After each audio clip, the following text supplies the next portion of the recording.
It's a story about place, about making that as important, if not so more so than the job. Can you think about the place you want to build your adult life? Where is God at work and where can you join him? Where should I live after graduation? Should my job be the primary consideration for where I land? Does where I live and why I live there even matter at all? If you're asking questions about putting down roots versus sprouting wings after graduation, then this episode is most definitely for you, and I am so glad that we have the expert on life after college here with us to discuss this, Erica Young Reitz. Erica is the founder of After College Transition. She's the author of After College, Navigating Transitions, Relationships, and Faith, and she's also a dear friend of the After 4 podcast. And Erica is here today to help us answer the big post-graduation question, where should I live? Welcome to After 4, your podcast for navigating life after graduation. I'm your host and guide, John Steele, and this one's for you, alumni. Erica, welcome back to the podcast. John, thanks so much for having me. I am really excited about our conversation today. Yes, me too. I've been excited for quite a while now, especially just before when we started without hitting record. So, so we've had a good warm up. Erica, you and I have gotten to record a number of episodes together in the years that we've had After 4 on the air. I would say not nearly enough episodes. So anytime we get to do this, I'm really excited that we get to spend some time hanging out together. Likewise, John, a pleasure. Yes. Well, and can I also say that I absolutely continue to love the work that you're doing with After College Transition. It's nice to feel like there's somebody else in the space. I know that there are more people than I realize, but it's nice to have somebody that I'm connected to who is doing a lot of the same kind of work that we're doing, that we can sort of partner with and draw resources from and direct people to. And so I'm just really grateful for the work that you're doing in this space. Well, the feeling is 100% mutual. John, I love what you're up to. And I truly love that this podcast is a conversation. The guests that you bring on, that we just want to have a conversation and truly step into this very significant transition and resource well. So I love what you're up to. Well, thank you. I appreciate that. It's a lot of fun to get to do. And we love our alumni a whole lot. They have invested a ton in InterVarsity. They've invested a lot in their own faith development. And we think like, okay, let's keep that going. How can we continue to help you say yes to Jesus for a long time after graduation? And this is one way that we hopefully can help our young alumni do that. Love it. So Erica, you're joining us in a series that we're doing where we're asking some big questions. And it's questions that, some of them are questions that we know young grads are asking as they move into this next season of life. And some of them are questions that we would recommend that grads ask. And so I'll sort of set the scene for us here with a story. I think it's a story that I've told I know it's a story I've told many times on the podcast. So if you're a listener who's heard this story a number of times already, I apologize. But I'm going to tell it anyways, because this was such a linchpin sort of decision in my life. This is a moment where my life really took a completely different direction. And that's when I moved to Minnesota after my undergrad graduation. I moved here for two primary reasons. One was a master's program, and the other was for a girl. Those were like the main prompting factors. And neither of them went the way that I expected. Neither of them played out the way I anticipated. Before the end of my first year in my master's program, that relationship had ended. And before my second year of the program ended, so before the program wrapped up, I found that I had been rejected by every PhD program that I had applied to. And at each of those points and several points in between, I was left asking the question, God, why did you bring me here? Like, what is the point of me being in this space if none of these things are going to go the way that I anticipated? And then I was presented with a couple of options that made me ask that question in a different way. I was presented with the opportunity to go back to Indiana and to teach in the psych department, to be an adjunct instructor, teaching Psych 101. And that sounded like a really exciting opportunity to go back to my undergrad alma mater and teach. And I was also given the opportunity to do the same thing at my master's program alma mater. And so I was left asking this question, not necessarily why am I here, but what do I do next? Where should I go? Do I stay? Do I go? And I think that a lot of young grads are asking that same question of where is it that I'm supposed to live after graduation? And so Erica, I'm gonna turn that question to you. I'm gonna direct that question to you and say, where should we live after graduation, Erica? John, it's such a good question. And before I share some thoughts on that, I just want to thank you for your vulnerability with your story. Absolutely. And affirm that if anyone is listening right now and can relate to aspects of that story, whether you moved somewhere for a romantic relationship or for a grad program or for a job, or maybe you stayed and you're kind of throwing your hands up like, why? What's happening? Yes. Where am I right now? And Right. did I make a mistake? I think that thread of, Yes. did I hear from God right? Did I make a mistake? And sometimes when something feels distressing and disorienting, we think we made a mistake or didn't hear right from God. And Right. I just want to normalize for listeners on this call that in that first year, second year, few years out, if you are asking some of those questions, even if I just got married, I took this job, I said yes to this program, or I relocated, and I'm just not sure this is what I envisioned. It can be the follow up can be, oh, so then I must have made a mistake, and Right. That to normalize that and to say, and I this generation listening, you are so discerning. I invite you to keep writing that question down, and you will come out the other end knowing, okay, I want to listen to God and there's somewhere else I need to go, or no, this is exactly where I'm supposed to be. Yeah. It just doesn't feel good at the moment. Right? Right. Yes. So John, your original question about where's next. First, I would love that if everyone on this call would be asking that question even more.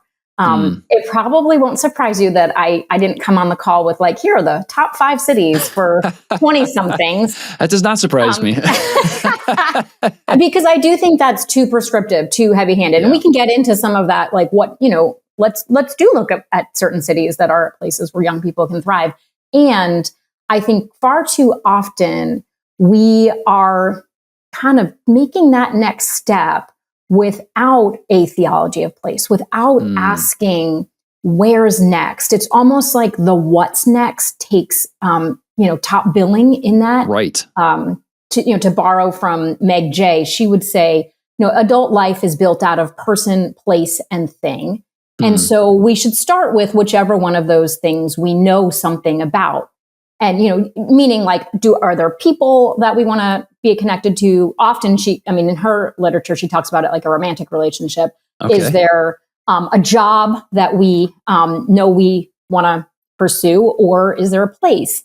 And I don't know about you, John, but from working with many young people, often all 3 of those feel very confusing. Like, I'm not sure I have anything solidified when I'm 20 something. Yeah. And so I think too often the thing that feels most tangible is the job, the paid worker role. So we'll just kind of up and move for the job. And in this economic time, it does make sense that you're like, okay, this is where I have an offer. And I also hope we could add to that, if I take this offer and move to this location or stay, is this a place where I'm going to thrive? Is this a place, to borrow from Wendell Berry, that I can commit to for its thriving and my own? Yeah. Wow. Where's next? Yeah. Yeah. That sounds a lot like the invitation that the people of Israel were given when they were in exile, is what does it look like to commit to the thriving of the people in the place around you, and to do what there is to do while you're in that space. That both of those were really important things, and that there was something that was happening there. It wasn't just about them getting back to the land that they knew and loved and missed, but that it was like, okay, you are where you are for a reason. What does it look like to lean into shalom, not just for yourself, but for the people who are there with you? Yeah, John, it's so good. And maybe even people on this call have received, you're referring to that, probably that passage and multiple passages, but also that Jeremiah 29 passage yes. and often we kind of pluck that one verse of like, for I know the plans I have for you, declares the Lord's plan. And I love that verse. And I also feel very passionately about looking at that verse in context. This is to a people in exile in Babylon, among people who are living very differently from how they're used to living. And instead of this kind of passing through mentality, God is saying, plant gardens, eat what they produce, put down roots. Yes. And I think that in those early 20 something years, it can be tempting to kind of look at multiple, touch points along the way. Even if it's, I just committed to a grad program for, some of these programs are only a year and a half. And it's like, well, that's just a pass through kind of season.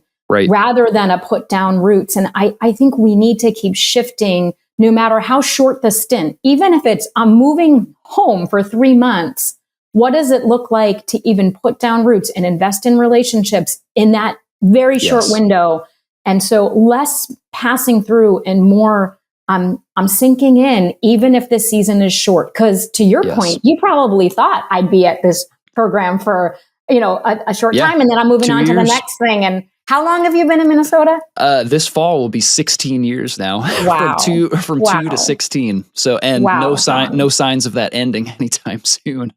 And it is interesting. You mentioned even just even if you're going back home for the summer for 3 months, to say like, what does it look like to lean in during that time? Because we can have this feeling like I've got to kind of guard myself so I don't get too emotionally tied to anybody, because I know I'm going to be moving on. And, maybe there's some amount of it is important to be mindful of the fact that it might be a short time, or it might end up being 16 years or longer than that. But then at the same time to say but I'm here on purpose. Like God has put, even if if it is truly a transitional place or a transitional time, to say God has you in that transition on purpose. And so what are the things that you need to lean into? Who are the people that you need to invest in or receive investment from?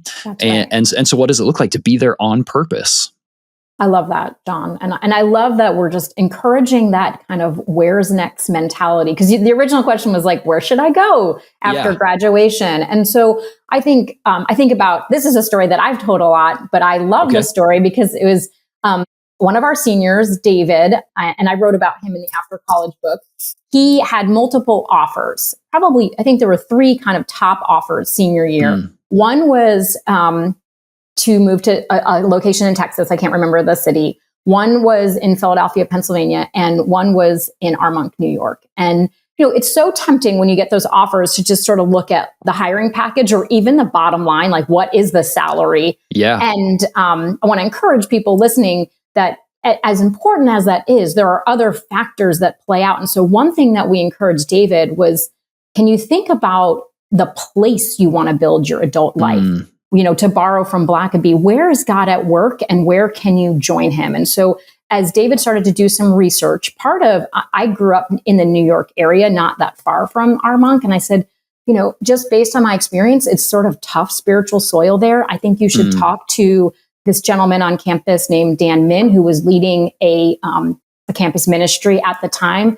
And he had planted churches in that area. And so he was familiar. I said, just do your homework, do some research, kind of that, spiritual cartographer, map the land a bit before you get there to just find out what is this place going to be like. And so as he started doing his research, David realized, you know what? God's doing some pretty cool things in Philadelphia. He learned about a church called City Light that got planted in Philadelphia with 2 individuals from Penn State and a team of, I think there were 17 people on that team, most of them college students who just said, we're willing to move to Philly. We're willing to build our lives there and start this church. Wow. City Light is now 5 locations with like 700 individuals who are worshiping. Wow. And so, those early on students who paved the way inspired David to say, you know what, I could join that. I could take the offer in Philly. Now, here's what's really interesting. To your point of like, God, really? What's happening? Why am I in this city? Yeah. David started the job and it didn't work out. The job was actually not a match for him. And you could argue, did he just not hear from God? Should he have moved to Texas instead? God is surely in Texas. And you know what? He said, because I chose community, he was able to step away from a job that wasn't a fit, couch surf for a time with friends that he had met in his community. And then he narrowed his search to Philadelphia from there. And it's a story about place, about making that as important, if not so more so than the job, like the what, making the where super important. Yeah, because it feels like sometimes your place is either a fringe benefit of the work that you're doing, or it's sort of a necessary evil. Like, okay, but I'm doing the job that I've been studying for, and that I got the best offer. So this isn't my favorite place. So, but I'm going to do it anyways because it's the right job. And instead flipping that on its head and saying that, like, actually, what if place were a primary part of your decision making, knowing that there are lots of ways to apply the learning that you've received or the skill sets that you have, and that you could find a number of different jobs, even if it's not necessarily what you studied, which is the case for many of us. That's right. No, that's so true, John. I often like to tell people, ask someone who's been out for 10 years, is the thing they're doing right now the thing they trained for? And no.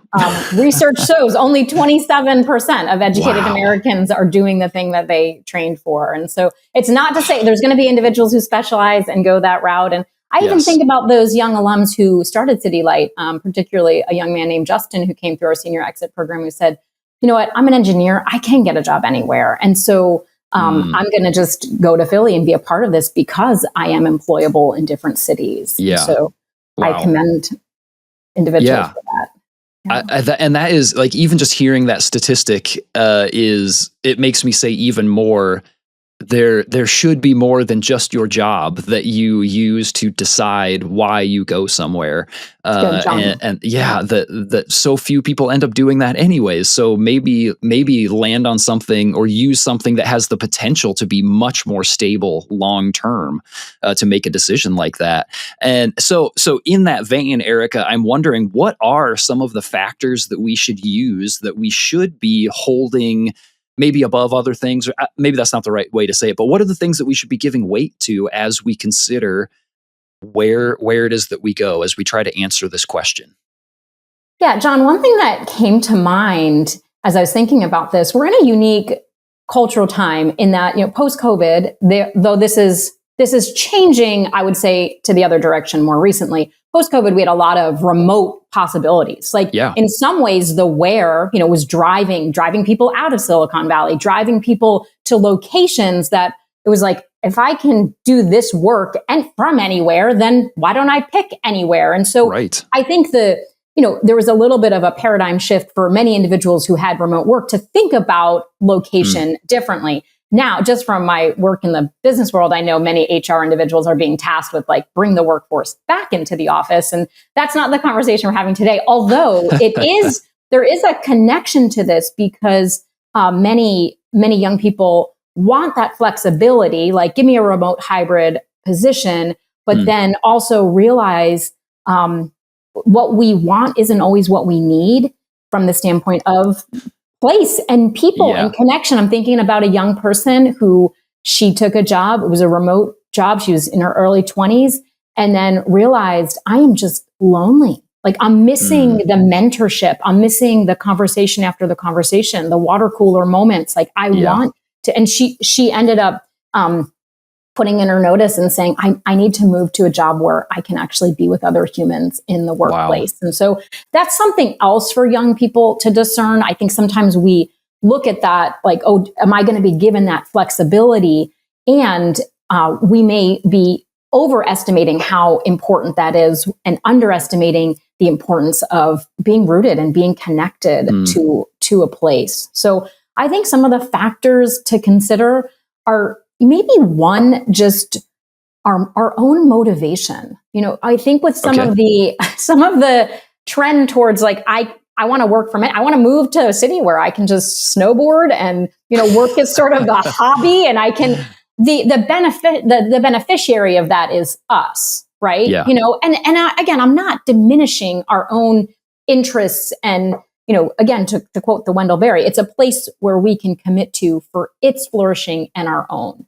Yeah. So yes, we should be thinking about, where do I want to build my 20-something life? And so we do want to think about, is there a place where if I'm serious about my faith, that there are gospel-centered, Bible-believing churches. Sometimes we move to a location and we just think that part will just work itself out. When, we know the stats of many churches are closing their door. Like, we don't know if this is going to be a location. And so doing that homework on the front end of, is this a place where I can get connected to a really thriving Christian community? Right. I would say do the research on what life is like for a 20-something in that city. And that's not to say we should only surround ourselves with people who are like us. Right? Yeah. There's a whole chapter on the importance of multi-generational and diverse perspectives. And it's also okay to say, there are times where I want to be able to connect with people who are in a similar life stage, who are asking similar questions to me, and asking yourself, is this a place where, what's going on for 20-somethings in this city? What opportunities exist? What are some of your interests and passions? And are those going to be things that can get worked out? And I don't just mean snowboarding and ballroom dancing. It can also be, and those are fair game too. Yeah, that's great. It can also be things like, I think it's Stephen Garber who says, like, we can't care about everything everywhere, so we care about something somewhere. And what are those places? For me and my husband, it's State College, PA, in our neighborhood, and like, that sounds very mundane. It doesn't sound, wild and crazy and sexy, but it's where we're committed. Yeah. And so we can't care about everything everywhere, but we can care about something somewhere here. Yes. Yeah, absolutely. And I know, Erica, that you mentioned your neighborhood. And I know for you that your neighborhood is particularly an important part of why you are where you are, the people that you live next door to, and the interactions that you have. Can you say just a little bit about why that is such an important thing to you? And if you have any stories that sort of illustrate, like, this is what it looks like to lean in and to learn. If landing in a new neighborhood is not easy, especially if it's established and there are people there who like already know each other and you're the new person in town. It can be sort of difficult to get connected. And so can you say a little bit about the benefit of neighboring well and what that has looked like for you? Yeah, I think about Jesus telling us to love our neighbor. And sometimes that just feels like, okay, well, that's like wherever I come in contact with. But I do believe we can think about it as our physical neighbor, as that person that, and we are in a moment too, where neighboring is, we get home and you pull your car into the driveway and into the garage, and you shut the door and you go into your house and you hang out in your backyard and you build a fence, right? Yeah, like that's a lot of what neighboring looks like. And so there are others who have thought about this in way more helpful ways than, I didn't write about this topic, but I love books like The Art of Neighboring, Front Yard Mission, even the Alan Briggs book that we were talking about, Staying is the New Going, because it is all about committing to the physical neighborhood, the real people that you really interact with, and choosing to love well, choosing to know your neighbors' names and know what they care about, and know what they, as God opens up conversations, to know where they're hurting and where they're excited. And so I'm trying to think what year we moved into our neighborhood. It probably maybe 12 years ago. Okay. And wow. I said to my husband, I can die in this house. Like, I don't want to die anytime soon, but I just, I love our neighborhood, and it's very age diverse. Just hanging out recently with my 100-year-old neighbor, as well as my 97-year-old neighbor. Amazing. And part of my commitment is just to try to create low-hanging spaces to get neighbors connecting with other neighbors. And so some of those things have looked like, and I borrow this from Jonathan Weibel and Steve Lutz, the good founders of Front Yard Mission, if anyone's interested in connecting with them. But they suggested a donuts in the driveway, where you just like get a bunch of donuts and Yeah. hang out in the driveway, and it's an hour and people can come and go. I mean, my kids thought it was Christmas. Like we got to go to Dunkin' Donuts and buy, 5 dozen donuts and That's awesome. 100 munchkins, and everyone can participate. Kids can participate. Later this summer, I want to do dinner in the driveway. I'm feeling more ambitious about Nice. let's smoke a bunch of meat and maybe build your own pizzas for some of the vegetarians in our neighborhood. I really like that idea, because I think about, sort of the comparison we've already made of, what does it look like to decide to go somewhere because of a job versus the place itself. And I would think that there's the possibility of, if you choose somewhere for a job, maybe you're much more likely to lean into the feeling of like, I'm too tired to engage with my neighbors. I'm so glad that I've got a garage that I can just pull into and go immediately inside, so that I don't, because once I'm done with my job, I just need to like unplug and be done. And there's certainly something to be said for boundaries and resting and those kinds of things. But if place was one of your primary motivators for why you decided to be there, to think about like, if you're developing these relationships with your neighbors and they are part of a much more meaningful, broader experience where you are, like, those are the people that help you get through exhausting times of work. So like what if sitting out in your front yard, and I keep talking about a yard, many of our listeners will end up in an apartment where this isn't exactly their situation, but even so, like sitting outside of your apartment, or just as you're entering and exiting, talking to people and getting to know people, getting to know your neighbors, inviting them over for dinner and some of these kinds of things. Maybe a parade down the halls of your apartment. Yeah, that's right. Whatever it might be. Like, what if that was one of your primary motivators is place, then those are the people and the experiences that help you sort of work through when your job inevitably lets you down, when you're feeling frustrated, when you don't know how to navigate relationship with your boss or to finish a project or whatever, to have that support, because that's the thing that I've leaned into primarily. And the job that's going to come and go, this community, these relationships are the things that are going to help me continue moving forward in really meaningful ways as work ebbs and flows. Yeah, no, John, I think that's an excellent point. And I know from our conversations, you also have a great theology of work. Like the places where we work matter. Sure, yes, those are absolutely. even places to also, foster those meaningful connections, and, that God calls us to plant and not pass through in those locations. But I think very similar to the story about David, like it was because he had community that he could step away from a job that was going to change. And we know the stats about how much young people are changing, not just jobs, but careers. And so what keeps us rooted when so much is in flux? And I think there is that temptation. And Briggs talks about this in the book, Staying is a New Going, that kind of that contrast between roots and wings. Like roots can sort of feel boring and mundane. Like, oh, I'm putting down, I'm going to die and stay in college. Wow, how boring is that? And what we miss is that if we're constantly like wanderlust and wings, we lack that deep connection that we're made for. Like that's what being human means. We are made for that connection and that rootedness. French philosopher Simone Weil saying like the need for roots, like this is so important to our flourishing.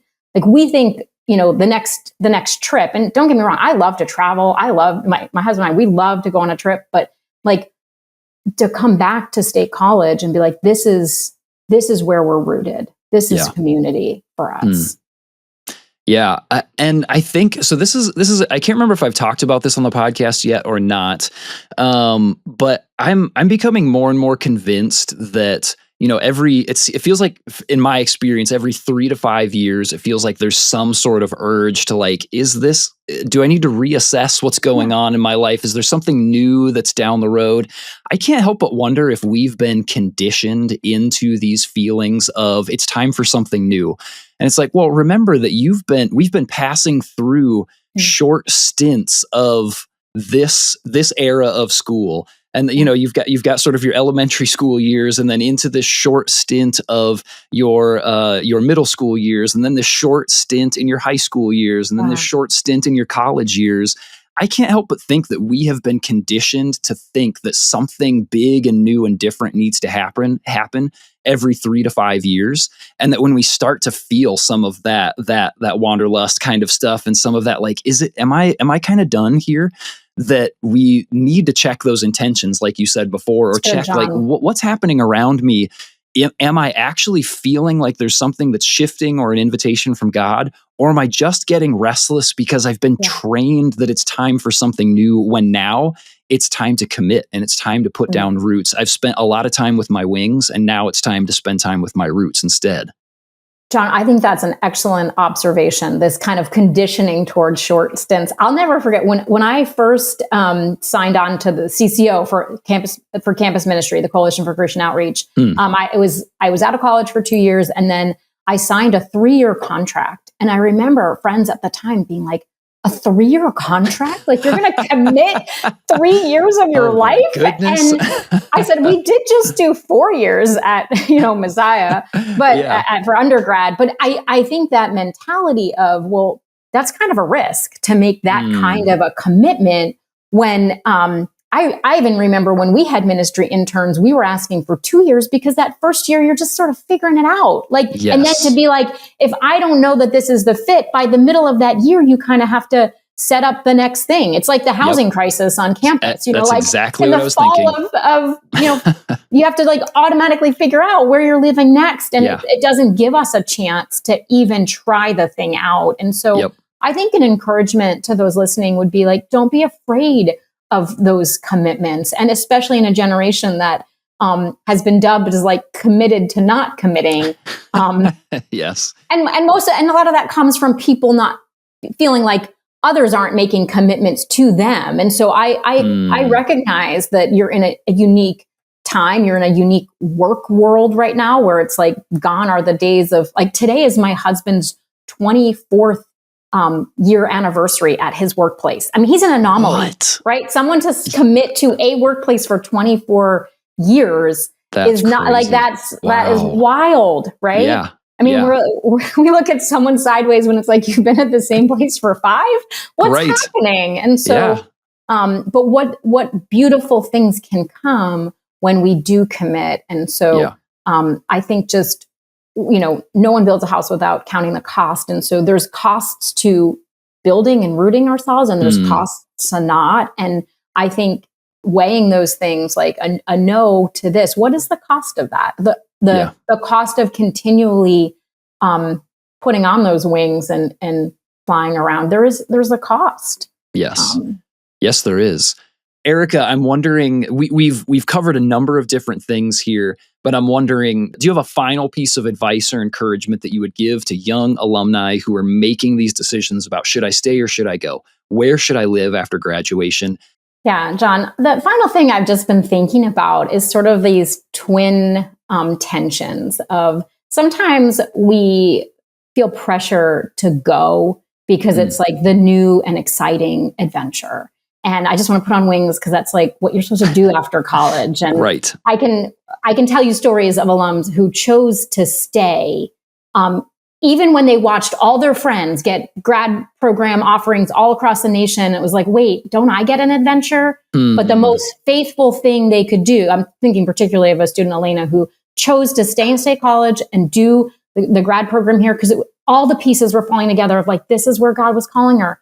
But it didn't feel like a ticker tape parade when she obediently said, I will do this. Sometimes just obedience, we want God to be like, yes, you did it. You obeyed. Here's all the, rah-rah. And obedience didn't look fancy, but it was faithful presence, and she leaned into it, and it was a beautiful stretch for her. I also think on the other hand, there's this tension of like, I don't want to take a risk. I don't want to go outside the boundaries of my state even. And I'm kind of anxious about that, almost to the point of, God, you can call me, but to this box. And I think that if we're truly saying we want to follow Jesus, that we're open-handed. God, you could call me to the place of my alma mater, like you did with your master's program. Yep.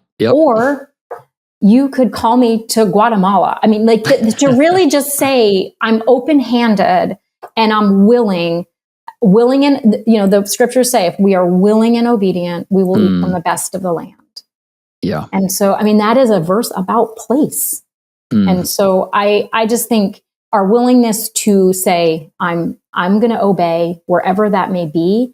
And if we don't hear this exact call from God, that we step out in trust that God is working everywhere, and it's our job to join him and to be faithful presence wherever we end up. Where you live matters, not just because it's where your job is, but because the place itself matters. God is at work there, and he has you there on purpose, both for your own flourishing and for the flourishing of that place. Consider thoughtfully why you're there, how he's inviting you to partner with him, and if it might be a place where he's called you to put down roots for a nice long time.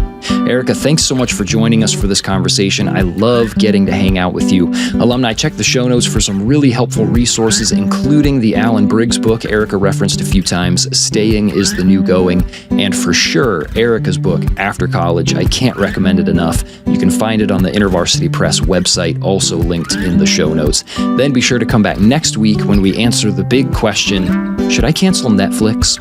Until then, consider sharing this episode with someone who needs to hear it, and I will see you in the after, alumni. Thanks for listening to After 4. This podcast is brought to you by the InterVarsity Alumni Relations Team, hosted and produced by John Steele, production assistance by Mike Zentera, edited by Caleb Leppert, and our After 4 theme music was written and performed by John Steele.